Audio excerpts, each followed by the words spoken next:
So for example, if I took this blab and put it on my, let's say, blog page, there would be a better chance for people to stay longer on my website. That would make a difference?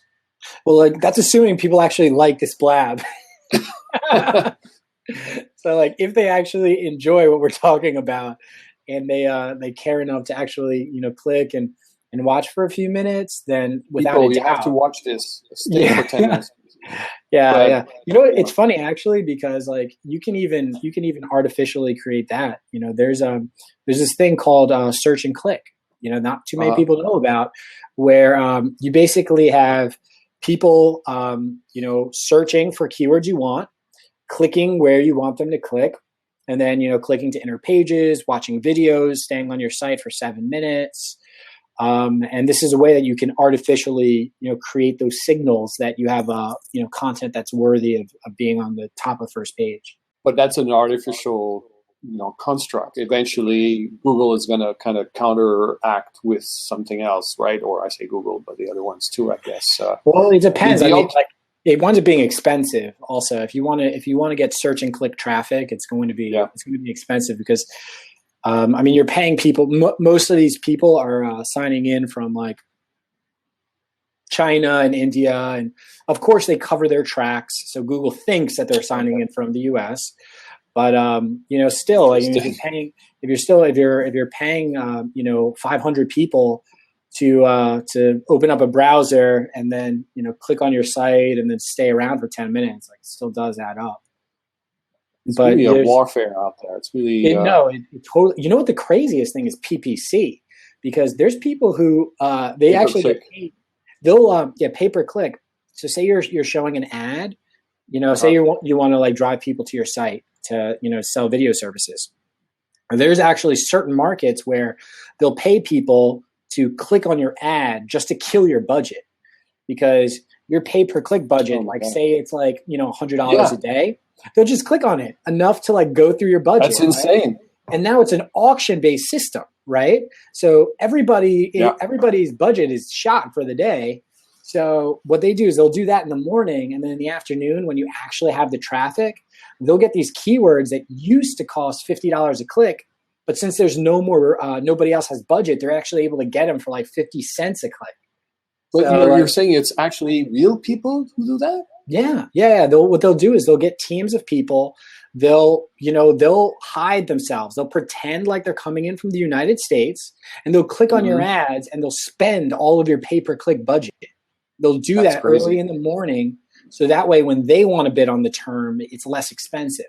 So they still make money. So the Google the ads part, the whole AdWords section is very, very vulnerable for people to manipulate it, for people to just like, burn a hole in their competitor's pocket. It's actually true with SEO. Like, so Google, like they want to make sure that like people don't do bad SEO, those techniques that used to happen 2 years ago. So what you can actually do is you can use those bad tactics on your competitors. It's called negative SEO. So like I can have a competitor and I can take them down by just sending 50,000 I can send 50,000 links to a competitor that says like Viagra, you click here for Cialis, and Google will see that and be like, oh, wow, this is a company that's doing some negative, some bad SEO tactics. Yeah, but in actuality, it's just it's a competitor attacking their site, attacking their rankings. Yeah, it's called negative SEO. It happens all the time. That's actually why it's so difficult to rank for, New York City SEO, New Jersey SEO, whatever, because you open yourself up to those attacks. Because the other SEO companies, first of all, they know how to make those attacks. And second of all, they know how much business is, on the line. Like once I ranked for New Jersey SEO, I started getting calls like every week, for clients. So it's like, this is money out of people's pockets when you start ranking for these keywords. So they don't want that. They don't want to lose that money. So what are they going to do? Some of them, if they're dirty, I would never do this to people, but like, some of them, they attack, they go negative. Incredible. Wow. I was not aware of that. It's warfare out there. It's exciting. If you're a warrior. Yeah. What is the, let's say you're growing a business and you be on the right footing in terms of SEO. globally, the idea is to create relevant content, right? By real engagement with content, there's not much your competitors can do against you, right? Not necessarily. So, I mean, you can still, negative SEO a company. You can still attack their rankings and send like really spammy links to them and make sure that they drop. The whole idea about like this is another thing I hate about SEO is actually something I hate about Google is the fact that they're full of shit. Excuse me. Like they basically give guidance that is false, or what they'll do is they'll tell you things don't cause ranking. They'll tell you something is not a ranking factor, which very, very clearly is.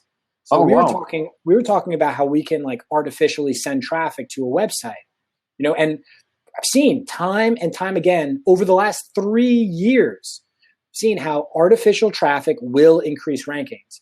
But Matt Cutts is the guy who is a spokesman for Google and their algorithm. He'll tell you no, traffic does not play a part, but it absolutely does. And so what they'll also tell you is they're like, hey, it's all about great content, and that's why you have these SEO companies who are like, all right, we need to blog to rank. Right. Absolutely false. Absolutely false. The reason why they say great content is important is because everything that great content brings with it. Great content in and of itself will not rank your site. It doesn't matter how much you blog. You can blog like every single day from here until kingdom come. It's not going to help. What will help is all those other factors. So for example, if suddenly you have a lot of people reading your content, that's great. If you have engaged people on your site who's scrolling all to the bottom, clicking around, those are excellent, excellent factors. Okay. If you have such a great piece of content that it gets picked up by TechCrunch, or it gets picked up by the Wall Street Journal or by the Atlantic, or you know what I mean, if you get mentioned in all these other publications, that's what great content can do for you. But guess what? That's not really great content. That's actually a link. That's a high-powered, high-trusted link. And that's why I say, like Google, like they're full of baloney, because they're going to tell you that it's great content, but it's not. It's not. There's tons of people out there. I mean, it's sort of like, would you rather have, a great product, or would you rather have like great marketing, for your business? And, or for like a media company, like, is it better for like a media company, like a newspaper almost, to have great writers or to have like great marketing? And, the truth is, like, there's tons of examples of media companies who have had amazing writers, like award-winning writers. But if they didn't have great marketing, if they weren't able to drive the people there, it didn't really matter. And that's the same thing. That's the same problem. Meanwhile, BuzzFeed, all those articles are garbage. Really, like if you go to BuzzFeed right now, you're going to see like, the top 10 reasons why smelly feet is hurting your career. Like it doesn't make any sense, but someone's going to click on that. And that's the thing. Content. We're doing great. Yeah, it's great content. It's got the clickbait on there, and BuzzFeed is complete garbage, but people are clicking on BuzzFeed and they're doing really, really well. Meanwhile, you've got another company out there who's actually putting out meaningful content, but nobody cares about it. Because of that, they're going to wind up failing. So that's the reason why. I mean, like, it's related. Great content itself is really not what's going to make you improve in the rankings. What you really want to have is all the things that happen with great content, which is the links, which are the clicks, which are the engagement. And it's interesting because even media companies like the New York Times, for example, they repackage their videos and some of their content in a much more linkable content, so that they can be easily shared and quickly viewed. And I mean, I was listening to an interview of one of the editor-in-chiefs at Lifehacker, and he was saying that this guy's an editor-in-chief at like a major blog that gets millions of uniques every week, and he's saying he spends as much time editing the headline as he does editing the content. And it's like, well, what does that tell you? Really, what does that tell you about what is important online today? And it's not necessarily quality content. It's actually quality marketing.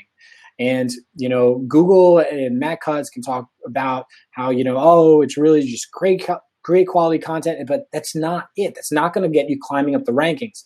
What's going to climb you up the rankings is if you're actually creating content that gets shared, that gets people reading, that's engaging, and that gets the links from it. The links are one of the most important. They are probably the most important thing that you can have going for you on SEO today. So basically, I don't know, I'm confused because it seems that what you're saying is that it's still the old game in town. Like it's, the number of links that's... It very much is, because it served Google very, very well. Google is by far, the best search engine out there. It'll give you the most relevant results. And it started out by doing it from links, and it still does today. The only difference is that it's gotten very smart about determining what is a fake link or what is like an artificial link, caused by an SEO company, versus what is like a link that is actually, trustworthy, should be counted. Legitimate link. Yeah. Yeah, exactly. That's what they've gotten very smart at doing. Before, like in the past, what people would do is, it's actually absurd, but what people would do is they'd have like one hosting company, right? You can have like, there's some hosting plans. You get unlimited hosting where you can, put like 30, 50, 100 different websites on your one hosting account, only pay like $10 a month. So these people, what they would do is they would buy all of these old websites and they'd link them out to their clients. And, from there, their clients would rise. But it's very, very obvious. Like all of these domains are all hosted in the same exact account. And so, that's what you call a footprint. When Google's smart enough to figure out like, hey, something here does not equal, something here does not match up. And once they find out that something doesn't match up, they're gonna bing you, and they're gonna like take down your rankings. You're gonna lose everything. You're gonna lose all your traffic, all the customers, and all the leads that you were getting from them.